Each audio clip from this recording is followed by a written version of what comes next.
الحمد لله ذي العزة والعلاء رب العالمين والصلاة والسلام على سيد الأنبياء والمرسلين والعاقبة للمتقين أما بعد فأعوذ بالله من الشيطان الرجيم بسم الله الرحمن الرحيم يا أيها الذين آمنوا توبوا إلى الله توبة نصوحا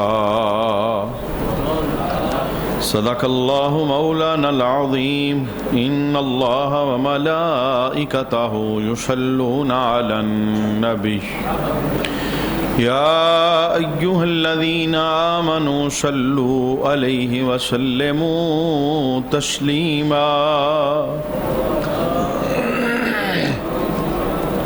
اللهم صل على سيدنا ومولانا محمد وعلى آل سيدنا ومولانا محمد وبارك وسلم وصل عليه الصلاة والسلام عليك يا سيدي يا رسول الله الصلاة والسلام عليك يا سيدي يا حبيب الله الصلاة والسلام عليك يا سيدي يا شفيع المذنبين وعلى آلك وأصحابك يا سیدی یا رحمت للعالمین۔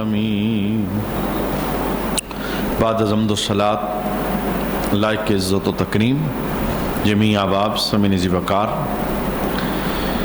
مقصد حیات کو سمجھ کر زندگی گزارنے والوں کی جزائیں اور مقصد حیات سے غافل ہو کر زندگی بسر کرنے والوں کی سزائیں، اس عنوان پر تفصیل کے ساتھ ہم نے گفتگو سماعت کی۔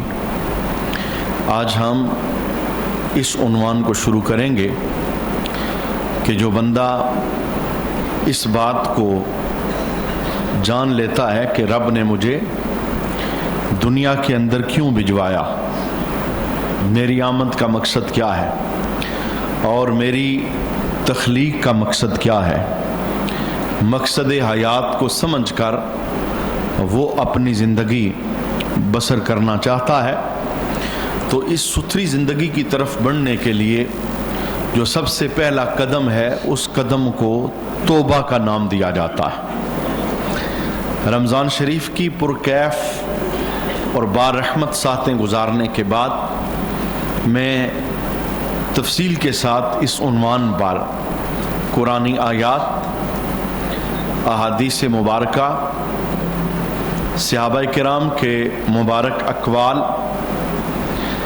کہ جو بندہ سچی توبہ کے لیے اپنے آپ کو پیش کرتا ہے اور اللہ سے یہ عہد کرتا ہے کہ مولا مجھ سے غلطی ہو گئی، غفلت ہو گئی، میں شرمندہ ہوں اور میں گناہوں سے تائب ہو کر نیکیوں والی زندگی کے اندر داخل ہونا چاہتا ہوں، تو اللہ کریم ایسے بندوں کو کیا کیا جزائیں عطا فرماتا ہے۔ توبہ یہ کسی ایک بندے کی حاجت اور ضرورت نہیں ہے، توبہ ہر مسلمان کی ضرورت ہے، کیونکہ رب کائنات نے قرآن حکیم کے اندر جہاں توبہ کی طرف رغبت دلائی تو وہاں پر انفرادی توبہ کے ساتھ ساتھ اجتماعی توبہ کا بھی حکم ارشاد فرمایا۔ میں دو آیتیں اس عنوان پر آپ کے سامنے پیش کرتا ہوں۔ جس بندے کی زندگی کے اندر کوئی گناہ کانٹا بن کر داخل ہو چکا ہے، وہ کل کا انتظار نہ کرے، عمر کے آخری حصے کا انتظار نہ کرے، بلکہ اگر اللہ نے اس کے ساتھ رحمت والا معاملہ کیا ہے اور اسے یہ سوچ دی ہے کہ میں رب کا بندہ ہوں، بندگی میرا اعزاز ہے، بندگی کے لیے رب نے مجھے پیدا کیا ہے، نافرمانی یہ رب کی ناراضگی کو دعوت دیتی ہے، میں فرمانبردار بن کر زندگی بسر کرنا چاہتا ہوں، تو اسے کل پر یا عمر کے آخری حصے پہ یہ بات نہیں چھوڑنی، بلکہ ابھی سے اللہ کے دربار کے اندر سچے دل کے ساتھ رجوع کرنا ہے، اور ہر قسم کی برائی، ہر قسم کے گناہ سے تائب ہو کر اللہ سے وعدہ کرنا ہے کہ مولا اب میں زندگی ویسے بسر کروں گا جیسے تیری اور تیرے حبیب کی رضا ہوگی۔ رب کائنات نے قرآن حکیم کے اندر توبہ کرنے والوں کا انعام بیان کیا، اس انعام کو سماعت کریں۔ وہ چیز جس کی طلب کے اندر انسان زندگی کی ساری دوڑیں لگاتا ہے، صبح سے لے کے شام تک، شام سے اگلی صبح تک انسان کامیابی کی منزلیں طے کرنا چاہتا ہے، زمانے کے اندر کامیاب ہونا چاہتا ہے، تو رب نے راز بتایا کہ کامیاب کون ہے، کسے میں کامیابی کی سند دیتا۔ اللہ کریم ارشاد فرماتا ہے سورہ نور کے اندر وَتُوبُوا إِلَى اللَّهِ جَمِيعًا أَيُّهَا الْمُؤْمِنُونَ، اللہ ارشاد فرماتا ہے اے ایمان والو سب کے سب اللہ کی بارگاہ میں توبہ کرو، ایک دو تین نہیں، انفرادی طور پر نہیں، توبہ ایک ایسا رحمت معاب عمل ہے، اللہ سب کلمہ پڑھنے والوں کو، سب ایمان والوں کو حکم دے رہا ہے، سب کے سب اللہ کی بارگاہ کے اندر تائب ہو جاؤ، توبہ کر لو۔ میں کہتا ہوں ہمیں توبہ کی طرف کس قدر بڑھنا چاہیے، کتنا اہتمام کرنا چاہیے، جب ہمارے نبی جو گناہوں سے معصوم ہیں، یہ معصومیت کا عقیدہ یہ فرشتوں کے پاس ہے یا انبیاء کے پاس ہے، کائنات میں ان کے علاوہ کوئی اور معصوم نہیں ہے، وہ ہستیاں جن کی زندگی میں گناہ نام کی کوئی چیز ہی نہیں، اس کے باوجود مشکات کے اندر حدیث موجود ہے، میرے حبیب فرماتے ہیں میں رب کا نبی ہو کے ہر روز 70 مرتبہ استغفار کرتا ہوں۔ معنی یہ ہے کہ یہ توبہ کا جو وظیفہ ہے، یہ جو استغفار کا وظیفہ ہے، یہ اتنا پیارا وظیفہ ہے، یہ اتنا رحمت معاب عمل ہے کہ نبی بھی اپنی زندگی کا اسے حصہ بناتے تھے اور امتیوں کو تلقین کرتے تھے کہ اگر تم اس خوبصورت عمل پر اپنی زندگی بسر کرو گے تو نامہ اعمال میں گناہ باقی نہیں رہے گا، توبہ کے ذریعے اللہ گناہوں کو معاف کر کے تمہیں نیکیوں کا نور عطا فرمائے گا۔ اجتماعی توبہ یہ بہت لازم امر ہے، جس وقت اللہ کی ناراضگی بندوں کی طرف ہوتی ہے اور وہ اپنی ناراضگی کا اظہار کرتا ہے، اس وقت بھی تلقین کی جاتی ہے امت کو کہ اجتماعی طور پہ میدان کے اندر جمع ہو جاؤ، بچے لے آؤ، بوڑھے لے آؤ، جوان آ جاؤ، سب کے سب آ جاؤ، رب کے دربار کے اندر مل کے ہاتھ اٹھاؤ۔ ہو سکتا ہے کسی ایک ہی آمین کا صدقہ اللہ سب کا بیڑا پار فرما دے۔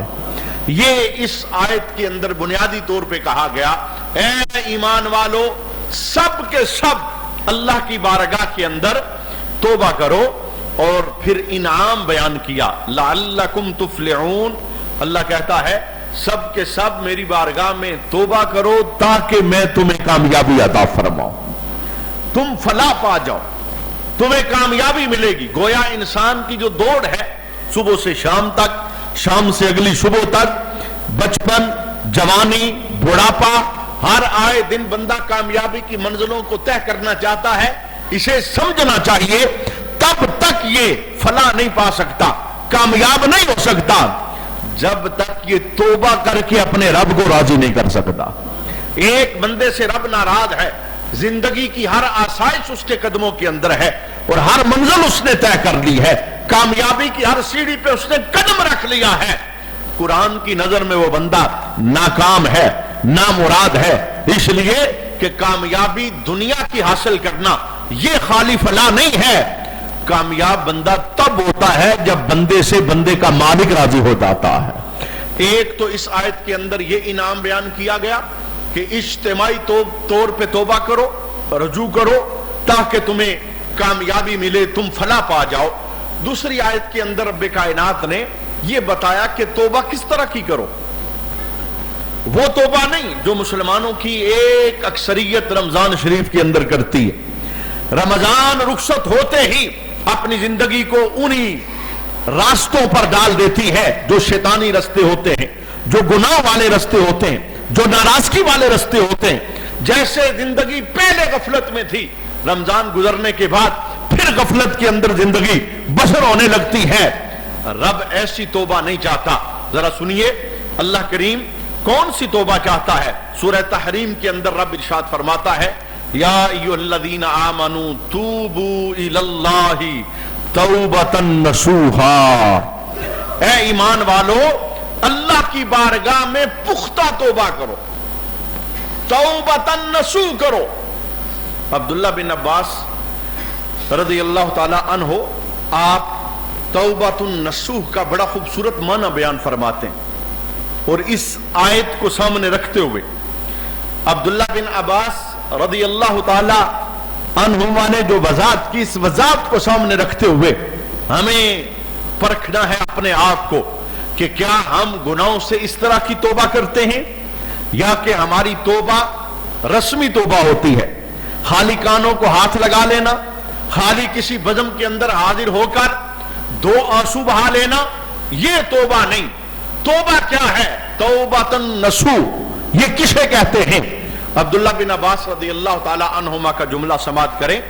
آپ ارشاد فرماتے ہیں کہ توبۃ النصوح یہ ہے کہ بندے کو توبہ کی 4 قسموں پر عبور حاصل ہو جائے، 4 چیزیں بندے کو ملے، کسی بھی گناہ سے بندہ تائب ہونا چاہتا ہے، یہ توبۃ النصوح ہوگا، یہ پختہ توبہ ہوگی، یہ سچی توبہ ہوگی۔ یہ وہ توبہ ہے جس کے متعلق اللہ کہتا ہے یا ایھا الذین آمنوا توبوا الی اللہ توبۃ نصوحا، اے ایمان والو اللہ کی بارگاہ میں پختہ توبہ کرو۔ اچھا، پہلا جملہ کیا ہے؟ عبداللہ بن عباس رضی اللہ تعالی عنہما کہتے ہیں کہ جب تم کسی گناہ سے تائب ہونا چاہتے ہو تو توبہ کی پہلی سیڑھی یہ ہے کہ تم اس گناہ کی وجہ سے دل میں شرمندگی محسوس کرو، ندامت، یہ پہلا قدم ہے۔ اگر بے نماز ہو، اگر نظر گندی ہے، اگر زبان سے گالی نکلتی ہے، اگر دھوکہ دہی زندگی کا حصہ بن چکا ہے، اگر ملاوٹ کا کاروبار ہے، حرام کاری ہے، سود زندگی میں داخل ہے، پڑوسیوں کے ساتھ حسن سلوک نہیں ہے، ماں باپ کا دل دکھانا معمول بن چکا ہے، زندگی کے اندر گناہوں کی بھرمار ہے، جس گناہ سے تائب ہونا چاہتے ہو سب سے پہلا جو توبہ کا اساسہ ہے وہ یہ ہے کہ بندے کو دل میں شرمندگی محسوس ہو، شرم سے بندہ پانی پانی ہو جائے۔ میرے مولا تو نے حکم دیا تھا میں پورا نہیں کر سکا، تو نے کہا تھا 5 ٹائم نماز پڑھوں، مولا مجھ سے خطا ہو گئی، میں 5 ٹائم تیرے دربار میں نہیں آیا، تو بلاتا رہا میں غیر حاضر رہا، مولا تو نے حکم دیا تھا نگاہ پاک رکھنا، میری نگاہ گندی ہو گئی، ربا تو نے حکم دیا تھا ماں باپ کی تابعداری کرنا، مجھ سے غلط اور سخت جملے زبان سے نکلتے رہے، نافرمانیاں کرتا رہا، اب یہ دل میں شرمندگی محسوس کرنا، فرمائیے توبہ کی پہلی سیڑھی۔ تب تک بندہ پختہ توبہ نہیں کر سکتا جب تک جس گناہ سے تائب ہونا چاہتا ہے اس گناہ کی دل کے اندر شرمندگی محسوس نہ کرے، مجھ سے خطا ہو گئی، مجھ سے گناہ ہو گئے۔ یہی تو وجہ ہے آپ محسوس کرتے ہیں بندے آتے ہیں چلے جاتے ہیں، نمازی بنتے ہیں بے نمازی ہو جاتے ہیں، سیدھی راہ پہ آتے ہیں بھٹک جاتے ہیں، چہروں پہ سنتیں سجاتے ہیں پھر کاٹ دیتے ہیں۔ وجہ کیا ہے؟ وجہ یہ ہے اجتماعی طور پر ان کا ذہن بنا لیکن دلی طور پر وہ راضی نہیں تھے، شرمندگی کا کوئی اثر ان کی زندگی میں نہیں تھا۔ اگر وہ شرمسار ہوتے، اگر وہ شرمندہ ہوتے کہ ہم شرمسار ہیں مولا، اس گناہ سے ہم واپس پلٹنا چاہتے ہیں، کبھی پلٹ کے دوبارہ ہم زندگی کے اندر اس گناہ کو داخل نہیں ہونے دیں گے، کیونکہ شرمندگی توبہ کی پہلی سیڑھی ہے، اور جب بندہ شرمندہ ہو کے توبہ کرتا ہے تو دوبارہ اللہ اس گناہ میں اسے داخل ہونے نہیں دیتا۔ یہ شرمندگی تو پہلی سیڑھی ہے۔ اچھا، دوسری سیڑھی کیا ہے؟ عبداللہ بن عباس رضی اللہ تعالی عنہما آپ ارشاد فرماتے ہیں دوسری سیڑھی ہے دل میں شرمندگی کے بعد زبان سے استغفار کرنا،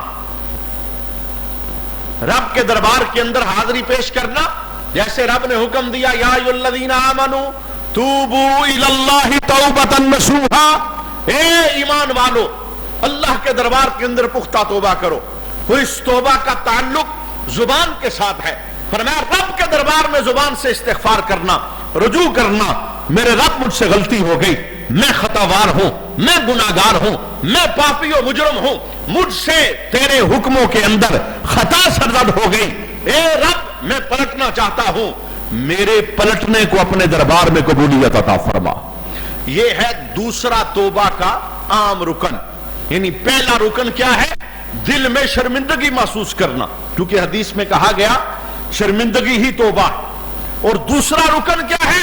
زبان سے استغفار کرنا، رجوع کرنا، کیا نہ ربا میں یہ گناہ چھوڑنے لگا ہوں، اب پلٹ کے دوبارہ نہیں آؤں گا، میں بے نمازی تھا اب پلٹ کے بے نمازی کبھی نہیں بنوں گا، میری زندگی میں فلاں گناہ داخل تھا مولا میں تائب ہونا چاہتا ہوں، اب کبھی میں اس گناہ کے اندر اپنے آپ کو نہیں ڈالوں گا۔ یہ ہے دوسرا رکن۔ اور عبداللہ بن عباس رضی اللہ تعالی عنہما توبہ کا تیسرا رکن کہتے ہیں کہ توبہ کا تیسرا رکن یہ ہے کہ جس عضو سے گناہ سرزد ہو رہا ہے اس عضو کے ذریعے گناہ کو ہمیشہ کے لیے خیر بات کہتے ہیں۔ گناہ کا تعلق زبان سے تھا، گناہ کا تعلق آنکھ سے تھا، گناہ کا تعلق سماعت سے تھا، گناہ کا تعلق ہاتھ سے تھا، گناہ کا تعلق قدم سے تھا، گناہ کا تعلق سوسائٹی معاشرے کے اندر گندی بدموں کے ساتھ تھا، گناہ کا تعلق پیشانی کے ساتھ تھا، گناہ کا تعلق کسی کا حق مارنے کے ساتھ تھا، گناہ کا تعلق سود کھانے کے ساتھ تھا، گناہ کا تعلق ماں باپ کی نافرمانی کے ساتھ تھا، کسی قسم کا کوئی گناہ ہے۔ فرمایا تیسرا گناہ کا رکن یہ ہے کہ اپنے اعضائے جسمانی کو اس گناہ سے ہمیشہ کے لیے دور کر دینا، ہمیشہ کے لیے اپنے اعضاء سے اس گناہ کو دور کر دینا۔ فرمایا یہ گناہ سے تائب ہونے کا تیسرا رکن ہے توبہ کا۔ اور عبداللہ بن عباس رضی اللہ تعالی عنہما آپ کہتے ہیں کہ اس کا جو چوتھا اور عام رکن ہے توبہ کا، یہ بندہ توبۃ نصوح کرنے والا ہے، یہ بندہ سچی توبہ کرنے والا ہے۔ چوتھا اور عام رکن کیا؟ فرمایا جس گناہ سے شرمسار ہوا ہے، جس گناہ کی رب کے دربار میں اس نے معافی مانگی ہے، جس گناہ سے اس نے اپنے جسم کو روک دیا ہے، چوتھا رکن یہ ہے کہ دل میں پختہ عہد کرنا کہ مولا کبھی پلٹ کے دوبارہ یہ گناہ نہیں کروں۔ یہ سچی توبہ ہے۔ آج بے نماز ہونے سے تائب ہوا، کل پھر بے نمازی ہو گیا۔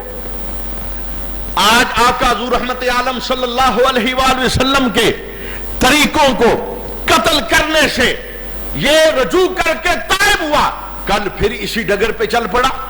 آج ماں باپ کی نافرمانی سے توبہ کی، کل پھر آنکھیں دکھانے لگا۔ آج حرام مال سے تائب ہوا، کل پھر حرام کے اندر ہاتھ ڈال دیا۔ فرمایا یہ پختہ توبہ نہیں ہے۔ توبۃ نصوح یہ ہے دل میں شرمندگی محسوس کرنا، زبان سے استغفار کرنا، اعضاء کو گناہ سے دور کرنا، اور رب سے پکا وعدہ کرنا کہ مولا کبھی پلٹ کے دوبارہ میں زندگی میں اس گناہ کو داخل نہیں کروں۔ یہ وہ سچی توبہ ہے۔ اور ہمارے ہاں آپ کو پتا ہے ایک مسلمانوں کی اکثریت ہے، اور اس کے پیچھے وجہ ہے، اس کی پیچھے وجہ یہ ہے ہم ماحول کے ساتھ اٹیچ نہیں ہونا چاہتے، چونکہ اچھی صحبت بندے کو اچھا بناتی ہے اور بری صحبت بندے کو برا بناتی ہے۔ صحبت سالے ترا سالے کنت، صحبت تالے ترا تالے کنت۔ اچھے کی صحبت تجھے اچھا بنا دیتی ہے اور برے کی صحبت تجھے برا بنا دیتی ہے۔ جو اچھی صحبت میں آنا نہیں چاہتا، جو اچھوں کے پاس بیٹھنا نہیں چاہتا، جو اچھی باتیں سننا نہیں چاہتا، وہ تو اگر رات چلتے چلتے تائب ہو بھی جائے تو شیطان زیادہ دیر تک اسے ٹکنے نہیں دے گا، کیونکہ اس کے اپنے بنائے ہوئے جال ہیں، اس کے اپنے بچھائے ہوئے جال ہیں۔ وہ بندے اغوا کر لیتا ہے، وہ بندوں کو اٹھا لیتا ہے، وہ خیر کی بدموں کی طرف آنے نہیں دیتا۔ مختلف ہیلے بہانوں کے ذریعے وہ دور کرتا ہے، اور جب تک بندہ خیر والی بزموں سے جڑا رہتا ہے رب اس بندے پر اپنی رحمت عطا فرماتا رہتا ہے۔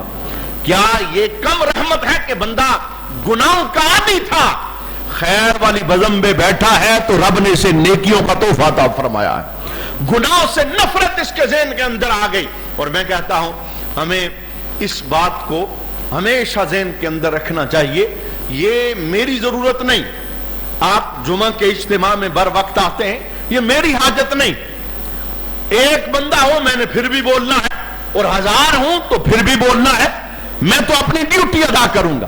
ہر میرا ممبر میں بیٹھا بندہ وہ اپنی ڈیوٹی ادا کرے گا، اسے بندوں کے کم زیادہ ہونے سے غرض نہیں۔ ہاں یہ حاجت ہماری ہے، ہم بر وقت پہنچیں گے تو سونے نبی کی باتوں کا رب ہمیں فیض عطا فرمائے گا۔ اب ہم آئے ہی ایسے وقت کے اندر کہ جب ہمارے پاس چند منٹ بقیہ ہیں، ہم کچھ سن نہیں سکے، ہمارا ذہن ہی نہیں تھا، ہم اس ارادے سے بیٹھے ہی نہیں، ہم نے سیکھا ہی نہیں، تو پھر مجھے بتائیں تبدیلی کیسے آئے گی؟ تبدیلی تو زندگی میں تبھی آتی ہے۔ وہ ایک بزرگ کا بڑا خوبصورت جملہ ہے، اور ان کے جملوں کے اندر بڑا اثر ہوتا ہے کہ چنگے بندے دی صحبت یارو جیویں دکان اتاراں۔ خوشبو والی دکان پہ آپ کبھی چلے جائیں نا، آپ کچھ بھی نہ لیں، 14 پاویں مل نہ لیں، وہ لے آن 1000، کچھ بھی نہ لیں، آپ خالی جائیں ریٹ پوچھیں یہ کتنے کی ہے۔ جب آپ باہر پلٹ کے آئیں گے نا، واپس آئیں گے تو آپ کو اپنے جسم سے بھی خوشبوئیں محسوس ہوں گی۔ وجہ کیا ہے؟ تھوڑی دیر کے لیے عطار کی آپ نے صحبت اختیار کی ہے، اس خوشبو والے کی صحبت کی برکت سے آپ کا جسم بھی خوشبو والا بن گیا۔ اور وہ بزرگ کیا کہتے ہیں؟ برے بندے دی صحبت یارو جیویں دکان لوہاراں، کپڑے پاویں کچھ کچھ پہیے چنگا آن 1000۔ آپ سفید کپڑے لگا کے جائیں، اٹھا اٹھا کے کپڑے بیٹھیں، پھر بھی کوئی نہ کوئی چنگاری آئے گی وہ آپ کے کپڑے کو جلا دے۔ یہ ہے مثال اچھی صحبت کی اور بری صحبت کی۔ بری بدبوں میں بیٹھنے والا بندہ توبہ کی طرف بڑھے، یہ بہت مشکل ہوتا ہے جناب۔ یہی وہ بزمیں ہوتی ہیں جو بندے کو توبہ کے لیے تیار کر کے رب کے دربار کا پسندیدہ بنا دیتی۔ تو یہ چوتھا جو توبہ کا عام رکن ہے کہ رب کے دربار کے اندر شرمندگی کے ساتھ زبان کے ذریعے اعضاء سے گناہوں کو دور کر کے پکا پختہ عہد کرنا کہ مولا میں کبھی دوبارہ اس رستے کو چھوڑوں گا نہیں۔ یہ ہے توبۃ النصوح۔ آپ دیکھتے ہیں یہی وہ مسجد ہے، رمضان شریف میں کہاں سے آگے بندے؟ کیا پاکستان کے کسی اور حصے سے آئے؟ یہی علاقہ، یہی شہر، یہی بستی، یہی بندے، لیکن عامیت ان کے ذہن میں نہیں ہے کہ جو رب رمضان میں ہمارا رب ہے 11 مہینے بھی وہی ہمارا رب ہے۔ ایسا تو نہیں کہ رمضان میں ہمارا کوئی رب اور ہے اور رمضان کے بعد ہمارا رب کوئی اور ہو جاتا ہے۔ وہی مالک ہے جس کا ہم نے کلمہ پڑھا تھا۔ ہم نے جس طرح رمضان میں اسے سجدے کیے ہیں، ما دمت حیا، زندگی کی آخری سانس تک اسی طرح سجدے کرنے۔ یہ میں نے آپ کے سامنے توبۃ نصوحہ اس کی وضاحت بیان کر دی۔ اور مولا علی مشکل کشا رضی اللہ تعالی عنہ آپ یہ بڑا خوبصورت جملہ بولتے تھے، آپ فرماتے تھے کہ سچی توبہ کیا ہے؟ جس گناہ سے تو تائب ہوا ہے کبھی دوبارہ زندگی میں وہ گناہ داخل نہ ہو۔ یہ توبہ، آج گناہ سے تائب ہوا پھر کر ڈالا، پھر تائب ہوا پھر کر ڈالا، پھر توبہ کی پھر کر ڈالا۔ فرمایا یہ کیسا تائب ہے؟ کل مستعزی ربہ، یہ ایسا تائب ہے جیسے رب سے ٹھٹھا اور مذاق کر رہا ہے۔ ایک مرتبہ کہتا ہے نہیں کروں گا، پھر کر دیتا ہے، پھر وعدہ دیتا ہے نہیں کروں گا، پھر کر دیتا ہے۔ فرمایا یہ ایسا گناہگار ہے، رب سے ٹھٹھا اور مذاق کر رہا ہے، اور جو اللہ سے ٹھٹھا مذاق کرتا ہے رب اس کی توبہ قبول نہیں کرتا۔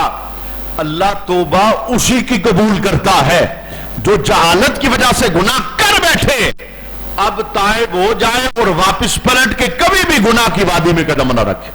جی سنیے، میں یہ اپنے پاس سے جملہ نہیں بول رہا، توبہ کی شرائط یعنی یہ بھی شیطان اگر ذہن کے اندر بات ڈالے بھئی جب توبہ کا دروازہ کھلا ہے تو پھر مجھے نیکیوں کی طرف آنے کی کیا ضرورت ہے، میں گناہ کرتا رہوں، میں برائیاں کرتا رہوں، میں شیطان کا قیدی رہوں، جب توبہ کروں گا مجھے معافی مل جائے گی، رب میرے ساتھ پیار کرنے والا ہے۔ سنیے، وہ رحمان رب جو ماؤں سے بڑھ کر بندوں سے پیار کرتا ہے، جو رحمت کی آوازیں دیتا ہے، اس نے ساتھ بتایا بھی ہے میں توبہ کن لوگوں کی قبول فرماتا ہوں۔ آئیے اس آیت کو پوری توجہ کے ساتھ اور پورے غور کے ساتھ سنیے۔ اللہ کریم سورہ نساء کے اندر ارشاد فرماتا ہے انما التوبۃ علی اللہ، جس توبہ کا قبول کرنا اللہ نے اپنے ذمہ کرم پہ لے لیا، وہ کون سا تائب ہے جس کی توبہ کو قبول کرنے کا رب نے وعدہ لے لیا ہے، یہ آئے میں اسے معاف کروں گا، یہ قدم بڑھائے میں اس کی زندگی کی خطاؤں سے درگزر کروں گا۔ یہ کون سا گناہگار ہے؟ سنیے اللہ کیا ارشاد فرماتا ہے۔ اللہ فرماتا ہے للذین یعملون السوء بجہالہ، رب ارشاد فرماتا ہے وہ ان لوگوں کی توبہ ہے جو نادانی کے سبب گناہ کر بیٹھیں، جہالت کے سبب، نادانی کے سبب برائی کر بیٹھیں۔ فرمایا یہ وہ لوگ ہیں جن کی توبہ کو قبول کرنا رب نے اپنے ذمہ کرم پر لیا ہے، اب نادانی کی وجہ سے گناہ کر بیٹھے تو اللہ کیا ارشاد فرماتا ہے ثم یتوبون من قریب، پھر موت کی غشی سے قبل انہوں نے توبہ کرنا۔ نادان تھے، جاہل تھے، بٹکے ہوئے تھے، کسی نے بتایا نہیں، سنا نہیں، زندگی گناہوں میں بسر ہوتی رہی، اب پتہ چلا کہ میں رب کا بندہ ہوں، بندگی میرا ایجاد ہے، مجھے گناہوں میں زندگی بسر نہیں کرنا چاہیے۔ اب یہ جہالت کی وجہ سے جو گناہ کر بیٹھا تھا تائب ہونا چاہتا ہے، لیکن رب نے ساتھ بتایا کہ توبہ کب قبول ہوگی؟ فرمایا موت کی غشی سے قبل۔ چونکہ حدیث موجود ہے سنن ترمذی کے اندر، نبی کریم صلی اللہ علیہ وآلہ وسلم نے ارشاد فرمایا ان اللہ یقبل توبۃ العبد ما لم یغرغر، بے شک اللہ اس بندے کی توبہ قبول کرتا ہے جو بندہ موت کے غرغرے سے پہلے رب کے دربار میں تائب ہو جائے۔ مجھے بتائیں یہ گارنٹی کس کے پاس ہے کہ موت کا غرغرہ کب آئے گا؟ کیا ہم نے اپنے تجربے کی زندگی میں نہیں دیکھا کہ بندہ صحیح سالم کو گھر سے نکلا ہے، واپس اس کی میت گھر میں آئی؟ کہ ہماری زندگی کے اندر ایسے واقعات موجود نہیں ہیں؟ بندہ بدن کے اندر موجود تھا، اچانک بات کرنے کا بھی موقع نہیں ملا، رب نے اسے اپنے دربار میں بلا لیا۔ موت پردہ ہے، کسی کو نہیں پتا کب موت کا ہاتھ پڑنے والا ہے۔ جب موت کا ہاتھ پڑ جائے، اسرائیل روح لینے آ جائیں، غشی موت کی آ جائے، غرغرہ موت کا آ جائے، آنکھ ٹک ٹکی باندھ لے، فرمایا اس وقت کی توبہ قبول نہیں ہے، اب تو ہر ایک توبہ کرے گا۔ رب قرآن میں بھی کہتا ہے کہ توبہ جہالت کی وجہ سے گناہ بندہ کر بیٹھا، تائب ہونا چاہتا ہے، لیکن کس کی توبہ اللہ قبول کرے گا؟ وہ بندہ جو موت سے پہلے رب کے دربار میں توبہ کرنا چاہتا ہے۔ اور میں نے یہ جملہ کیوں بولا؟ میں نے جملہ اس لیے بولا جناب ہمیں نہیں پتا، ہمیں نہیں پتا ہم نے کب مرنا ہے، ہمیں نہیں پتا کب رب ہمیں بلانے والا ہے، یہ مخفی راز ہے، یہ بند ایک کتاب ہے، کب ہمارا وقت مقررہ آنے والا ہے، کب سانس بند ہو جائے، کب ہمارا آخری ٹائم آ جائے، اس سے پہلے کہ اسرائیل روح لینے آ جائے، ہمیں کل پہ نہیں، ہمیں آج اور ابھی سچے دل سے رب کے دربار میں رجوع کرنا۔ کیوں؟ موت کا کوئی پتہ نہیں، موت سے پہلے پہلے جو توبہ کی اجازت ہے، ہو سکتا ہے وہ پہلے آج ہی پہلے ہو، ہم شام نہ دیکھ سکیں، ہم کل کا سویرا نہ دیکھ سکیں۔ تو قرآن کہتا ہے جن لوگوں کی توبہ کو قبول کرنا رب نے اپنے ذمہ کرم پہ لے لیا ہے، کہ کن لوگوں کی توبہ ہے؟ یہ ان کی توبہ ہے جو جہالت کے سبب برائی کر بیٹھے، موت سے پہلے پہلے پھر وہ تائب ہو جائیں تو اللہ کیا ارشاد فرماتا ہے فَأُولَٰئِكَ يَتُوبُ اللَّهُ عَلَيْهِمْ وَكَانَ اللَّهُ عَلِيمًا حَكِيمًا۔ فرمایا پھر اللہ ایسے لوگوں پر اپنی رحمت کے ساتھ رجوع کرتا ہے، یعنی ایسے لوگوں کی توبہ کو اللہ قبول فرماتا ہے۔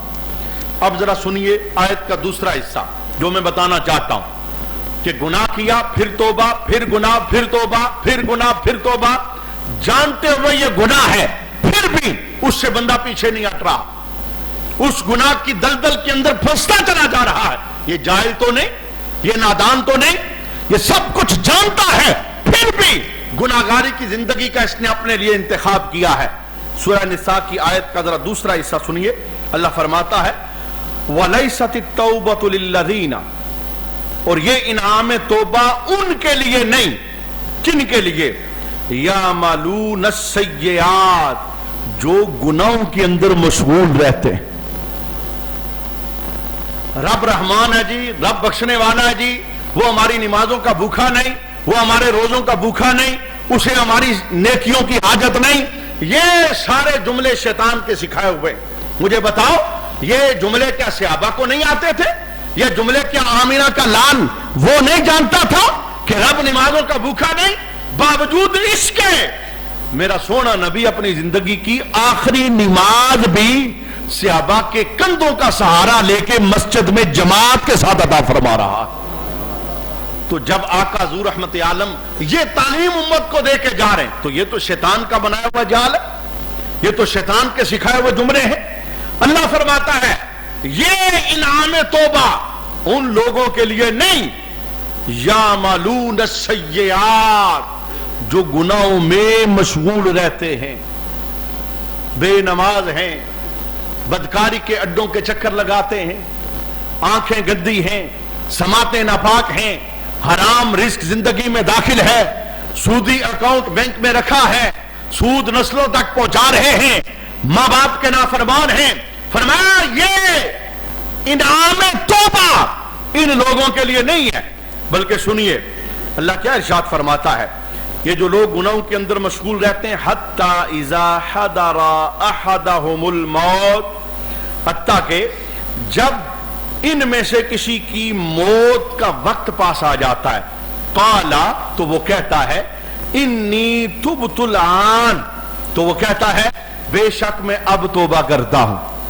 اللہ کہتا ہے یہ توبہ قابل قبول نہیں۔ گناہوں میں مشغول رہنا، برابر گناہ کرتے رہنا، میں نے اس لیے کہا کہ یہ توبہ رسم نہیں ہے، یہ توبہ رواج نہیں ہے، جسے کسی بزم میں کر لیا، جسے کسی محفل میں کر لیا، کانوں کو ہاتھ لگا لیا، خالی زبان سے جملے بول لیے۔ عملی طور پر توبہ یہ ہے کہ بندہ جس گناہ سے تائب ہونا چاہتا ہے اس طرح پلٹ کے آئے کہ دوبارہ زندگی میں وہ گناہ داخل نہ ہو، یہ سچی توبہ ہے، یہ توبہ رب کو مطلوب ہے۔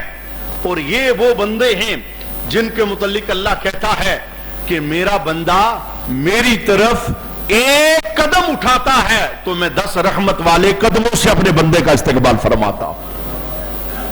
جو نادانی کے سبب، جہالت کے سبب کوئی گناہ کر بیٹھے، وہ واپس آ جائے، رجوع کر لے، پلٹ جائے، اللہ کہتا میں اس کے گناہوں کو معاف فرما دوں گا۔ اور سنیے رب قرآن کے اندر یہ بھی کہتا ہے کہ جو توبہ نہ کرے، یہ کیسا بندہ ہے؟ میں نے اس کے لیے ایک موقع دیا ہے اسے، یہ دیکھیں یہ اللہ کی خاص مہربانی ہے۔ اس سے پہلے بھی امتیں آئی ہیں، ان کی توبہ کے انداز جدا تھے، گناہوں سے تائب ہونا چاہتے ہیں گردنیں کٹوانا پڑتی تھی، معافی مانگنا چاہتے ہیں پہلے جان دو پھر معافی ملے گی۔ یہ اعزاز تو اللہ نے آمینہ کے لال کے صدقے میں ہمیں عطا فرمایا۔ ہمارے لیے توبہ کا راستہ رکھا گیا، ہمارے لیے توبہ کا خوبصورت انعام رکھا گیا کہ اے بندے جب تجھے خیال آ جائے تیری زندگی ٹھیک نہیں، تیرے رستے ٹھیک نہیں، تیرا ڈگر اچھا نہیں، تو پلٹ کے ہمارے پاس آ جا، ہم تمہارے اوپر اپنی مکمل رحمت کے ذریعے اظہار فرما کے تمہارے ہر گناہ کو ہم نیکی کے اندر تبدیل فرما دیں۔ سنیے اللہ ناراض ہوتا ہے ان لوگوں سے جو تائب نہیں ہوتے۔ اللہ کیا ارشاد فرماتا ہے وَمَن لَّمْ يَتُبْ فَأُولَٰئِكَ هُمُ الظَّالِمُونَ، اللہ کہتا ہے جو توبہ نہ کریں یہی تو ظالم لوگ ہیں۔ ظلم کر رہے ہیں یہ اپنے آپ کے اوپر، تائب نہیں ہو رہے، گناہ مسلسل نامہ اعمال میں موجود ہیں. یہی وجہ ہے باقاعدہ کتابوں کے اندر لکھا ہے کہ بندہ جب قبر کے اندر جاتا ہے تو قبر کے اندر سے بچھو سانپ نہیں آتے، بلکہ اپنے حصے کے بچھو سانپ بندہ دنیا سے قبر میں ساتھ لے کے جاتا ہے. پوچھا گیا وہ کیسے؟ کہا ہر گناہ جو نامہ اعمال میں قائم ہے، جس کا تدارک نہیں کیا گیا، جسے توبہ کے ذریعے معاف نہیں کروایا گیا، رجوع نہیں کیا گیا، اس کی جو کمی تھی کفارہ تھا وہ نہیں دیا گیا، وہ نامہ اعمال میں موجود ہے. اگر سالم گناہ لے کے بندہ قبر میں جاتا ہے، فرمایا یہی گناہ قبر کے اندر سانپ بچھو کی صورت اختیار کر لیتا. گناہ کا سب سے بڑا نقصان کیا ہے؟ گناہ کفر کے قاصد ہوتے ہیں، یعنی انہیں معمولی نہیں سمجھنا، میں بے نماز ہوں تو کیا ہوا، سود زندگی میں تو کیا ہے، نافرمانی ہوگی تو کیا ہوا، یہ جرم ہو گیا تو کیا ہوا. یہ جملے شیطان کے سکھائے ہوئے ہیں. جناب بہت کچھ ہوتا ہے، اور اس بہت کچھ میں سے ایک یہ ہے کہ بعض اوقات گناہوں کی وجہ سے اللہ بندے کا ایمان سلب کر لیتا ہے. اور مجھے بتاؤ، ایمان ختم ہے تو پھر ساری کہانی ختم. یہ ساری جزائیں اس بندے کے لیے ہیں آخرت کے اندر جسے رب ایمان کی سلامتی عطا فرمائے گا. اور ایمان کی سلامتی کیسے ملتی ہے؟ ایمان کی سلامتی توبہ کی وجہ سے اور نیکیوں کے رستے پر قائم ہونے کی وجہ سے اللہ عطا فرماتا ہے. تو آج میں نے بنیادی طور پر چند آیات آپ کے سامنے توبہ کے عنوان پر پیش کی. اس وقت صرف میں ذہن بنا رہا ہوں، آپ کو بتا رہا ہوں. سچی تو ہر ایک کو ضرورت ہے، مجھے ضرورت ہے، آپ میں سے ہر بندے کو ضرورت ہے، ہر جوان کو، ہر بوڑھے کو، ہر عمر کے حصے میں پہنچنے والے بندے کو سچی توبہ کی حاجت ہے. ایسی توبہ کیجئے کہ پھر پلٹ کے کبھی ہم گناہ کی وادی میں قدم نہ رکھیں، ہماری زندگی بدل جائے، ہمارا رہن سہن کا انداز بدل جائے. کوئی ہمیں دیکھے تو اسے پتا چلے کہ یہ رب کا بندہ جا رہا ہے، بندگی کا اثر ہمارے وجود سے نظر آنا چاہیے. انشاءاللہ اس پر ہم مزید آیات قرآنیہ آنے والی نشست کے اندر سماعت کریں.